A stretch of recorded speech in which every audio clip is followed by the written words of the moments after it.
حضرت سلیمان علیہ السلام کا گزر ہوا تھا چیونٹیوں کی وادی سے. میں نے آپ کو مختصراً سنایا تھا. چونٹیاں، کیڑیاں، اینٹس یہ اس وادی سے گزرے تو وہ جو ان کی ملکہ تھی، چیئر پرسن جس کو کہیں، سردار تھی، کہتے ہیں کہ وہ لنگڑی تھی. اس کا ایک پاؤں کہہ لیں، ٹانگ کہہ لیں، ٹوٹی ہوئی تھی. اس کے 2 پر تھے، وہ سائز میں بڑی تھی. بعضوں نے کہا ہے اس کا نام منذرہ یا طاخیہ تھا. یہ صحیفوں میں اس کا نام ملتا ہے. یہ چیونٹی سردار تھی. اس نے تمام چیونٹیوں کو کہا کہ اپنے اپنے سوراخوں میں، ہولز میں، گھروں میں، کھڈوں میں چلی جاؤ. سلیمان علیہ السلام اور ان کا لشکر آ رہا ہے. وہ تمہیں جان بوجھ کر نہیں کچلیں گے، کہیں بے دہانی میں ماری نہ جاؤ. اپنی قوم کی ہمدردی کی، ان کی حفاظت کی. حضرت سلیمان علیہ السلام 3 میل کے فاصلے سے اس کی یہ آواز سنتے ہوئے مسکرائے اور مسکراتے ہوئے ہنس پڑے. یہاں میں نے آپ کو یہ بات بتا دی، دوہرا نہیں رہا ہوں، خلاصہ بیان کر رہا ہوں. چیونٹیوں کے بارے میں کتابوں میں ہے کہ فہم. میں تقریر روک رہا ہوں، آپ کو جس جس کو فون بجانا ہے وہ بجا لیں، اس کے بعد میں تقریر کر لوں گا. مسجد میں آتے ہوئے آپ سے فون بند نہیں ہوتا. اللہ کے گھر میں آ کے موسیقی بجاتے ہیں آپ. درود شریف پڑھ لیں مرتبہ اللہم صلی علی سیدنا مولانا محمد وبارک وسلم صلاۃ و سلام علیک یا سیدی یا رسول. چیونٹی کے بارے میں کہا گیا کہ یہ دوسرے جانوروں سے زیادہ سمجھ رکھتی ہے. اسے معلوم ہے کہ سردیوں کے لیے اناج، کھانا پینا جمع کرنا ہے. گندم کا دانہ ہو تو یہ اس کو 2 ٹکڑے کر دیتی ہے. کیوں؟ کہ اگر 2 ٹکڑے نہ کریں اور یہ اس کو اپنے سوراخ میں لے جائے تو وہ دوبارہ اگ جاتا ہے، اس میں سے کونپل نکل آتی ہے. اور یہ بات اس چیونٹی کے سوا کوئی اور جانتا نہیں، یعنی پرندوں میں یا جانوروں میں. ایسے ہی وہ باجرہ ہے یا کوئی اور چھوٹے سے دانے کو، اس کو 4 ٹکڑے کر دیتی ہے، کیونکہ اگر اس کو 4 ٹکڑے نہ کیا جائے تو وہ بھی اگ جاتا ہے دوبارہ. اللہ نے اتنی سمجھ اتنی سی چیونٹی کو دی ہے، وہ جس کو چاہے جتنی چاہے سمجھ دے. یہ دانہ لے جائے اور اس دانے پر پانی پڑ جائے یا نمی آ جائے تو یہ اسی دانے کو اٹھا کر باہر لاتی ہے، دھوپ میں سکھاتی ہے، خشک کرتی ہے تاکہ اس میں دوبارہ کونپل نہ اگے. تو خشک دانے پر پانی پڑ جائے وہ اگنے کے لائق ہو جاتا ہے. اس کو یہ بھی پتہ ہے. علامہ کمال الدین دبیری ایک عالم گزرے ہیں، انہوں نے جانوروں پر ایک کتاب لکھی ہے، حیات الحیوان. ایسی کتاب کسی اور نے نہیں لکھی. جانوروں کا انسائکلوپیڈیا. انگریزوں نے اس کا انگریزی میں ترجمہ کیا اور حیران ہوئے کہ ایک عالم نے جانوروں پر اتنی معلومات فراہم کی ہے. اس کتاب میں انہوں نے تمام قرآن کی آیتیں، حدیثیں، اقوال، جتنے جانوروں کے بارے میں معلومات ہو سکیں وہ لکھی ہیں. وہ اس کتاب میں لکھتے ہیں کہ چیونٹی دوسرے جانوروں نر مادہ میل فیمیل کی طرح یہ جفتنی نہیں ہوتی، نہ ہی اس میں نر مادہ کی کیفیت ہوتی ہے۔ ان کے ہاں اولاد کیسی ہوتی ہے کہ ہر چیونٹی سے معمولی سی کوئی چیز زمین پر گرتی ہے، پھر وہ بڑھنے لگتی ہے کہ وہ شکل انڈے کی بن جاتی ہے، پھر اسی سے چیونٹی کے بچے پیدا ہوتے ہیں۔ دیکھیں اتنی معلومات بھی فراہم کی ہے۔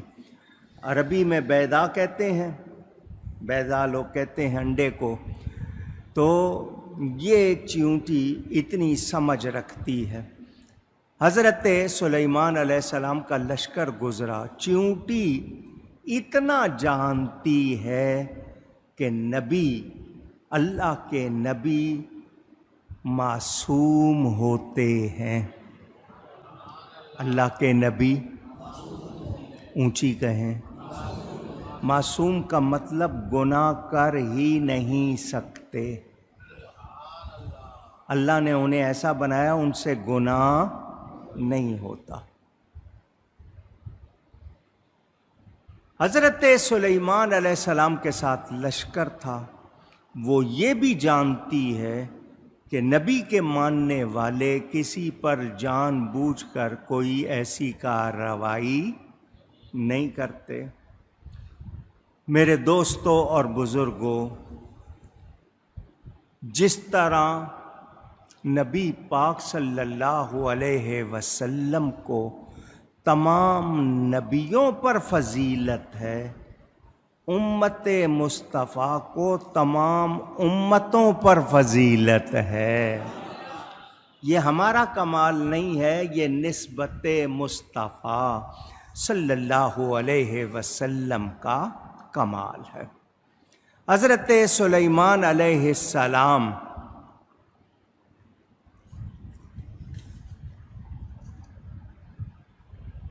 پرندوں کی بولیاں بھی جانتے تھے۔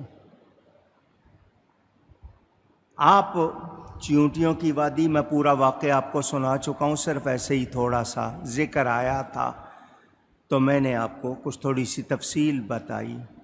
گزرے اور گزرتے ہوئے آپ تشریف لے گئے۔ ہدہد کا واقعہ آپ کو سنا چکا، پرندہ ہے، خبر لایا تھا، ایک عورت ہے، وہ ملکہ سبا ہے، بلقیس نام ہے، وہ اور اس کی قوم سورج کی پوجا کرتے ہیں، اس کا عرش یعنی تخت بہت شاندار ہے۔ حضرت سلیمان علیہ السلام نے اعلان کیا، کون ہے جو اس کا تخت میرے پاس لاتا ہے؟ پہلے ایک جن بولا، اس نے کہا آج کے آج لے آؤں گا۔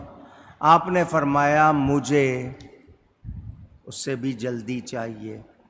تو پھر ایک ولی اللہ، آپ کی امت، آپ کا امتی تھا، امت کا ولی تھا، اس نے کہا میں آنکھ جھپکنے سے پہلے لے آؤں گا۔ آپ نے کہا لاؤ۔ آپ نے جب کہا لاؤ، اس نے کہا لیجیے رکھا ہے، لیجیے اونچی۔ میں بول رہا ہوں، آپ سن رہے ہیں، آپ کی آنکھ بھی جھپکتی ہے، سیکنڈ بھی لگتا نہیں۔ اتنی دور رکھا ہوا اتنا بڑا تخت وہ آنکھ جھپکنے سے پہلے لے آئے۔ فَلَمَّا رَآهُ مُسْتَقِرًّا عِندَهُ قَالَ هَذَا مِنْ فَضْلِ رَبِّي۔ حضرت سلیمان علیہ السلام نے تخت کو اپنے پاس رکھا دیکھا، اس نے کہا نا لیجیے رکھا، آپ نے دیکھا تو آپ نے کیا کہا؟ یہ میرے رب کے فضل سے ہے، یہ میرے رب کے، پھر کہیے گا۔ آپ لوگ مکان بناتے ہیں، لکھ دیتے ہیں ھذا من فضل ربی، کاروبار پہ، جگہ جگہ دکانوں پہ، مکانوں پہ آپ لکھ دیتے ہیں ھذا من فضل ربی۔ کیا مطلب؟ کہ یہ میرے رب کے فضل میں سے ہے، میرا کوئی اپنا ذاتی کمال، اونچی کہیے گا، نہیں۔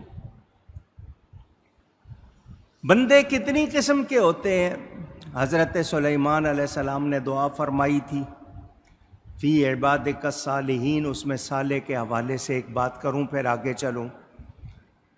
یہ اللہ تعالیٰ کی طرف سے کچھ مادر ذات ماں کے پیٹ سے ایسے پیدا ہوتے ہیں کہ ان کو جب آپ دیکھتے ہیں وہ بڑے ہوتے ہیں، ان میں خوبی ہی خوبی ہوتی ہے، پیدائشی نیک جس کو کہنا چاہیے۔ کچھ ہوتے ہیں جو بعد میں سنبھل جاتے ہیں، برائیاں ہوتی ہیں، ان سے گناہ ہوتے ہیں، توبہ کر لیتے ہیں تو وہ پھر بعد میں نیک کہلاتے ہیں۔ ہمیں دعا کرنی چاہیے، یا اللہ ہم وہ کام کریں جن میں تیری رضا ہو، جن میں جو تیری رضا کے خلاف ہیں ہم وہ کام نہ کریں، اور ہمیں اپنے نیک بندوں کے ساتھ کر دے۔ نیک بندوں کے تو اچھوں کا ساتھ مانگنا، اچھوں کے ساتھ بیٹھنا، اچھوں کا ساتھ اختیار کرنا، یہ ہمارے لیے ضروری ہے، یہاں بھی اور جن سے یہاں محبت ہوگی ان سے ہی آخرت میں ہمارا ساتھ اللہ مقدر فرما دے گا، کیونکہ جو جس سے محبت رکھے گا اس کے ساتھ ہوگا۔ تو یہاں نیکوں کی صحبت میں بیٹھو، اچھی صحبت کا لصحبت تاثیر، اچھی صحبت کا اثر بہت ہوتا ہے، بری صحبت کا بھی ہوتا ہے، تو اچھوں کی صحبت میں رہیں گے تو کیا ہو جائیں گے؟ شیخ سعدی کی آپ نے اگر گلستان بوستان پڑھی ہے، وہ فرماتے میں حمام میں گیا۔ حمام کا مطلب گرم پانی سے نہانے کے لیے جگہ بنی ہوتی تھی، اب تو ہر گھر میں ہے، پہلے الگ ہوتی تھی، حمام کہتے تھے۔ تو وہ کہتے ہیں میں حمام میں گیا تو وہاں کی مٹی سے خوشبو آ رہی تھی، مٹی سے خوشبو آ رہی، تو میں نے اس مٹی سے پوچھا تو مشک ہے یا عبیر ہے؟ یہ دو خوشبوؤں کے نام ہیں، مشک اور عبیر، تو ان میں سے کیا ہے؟ کیا مشک ہے یا عبیر ہے؟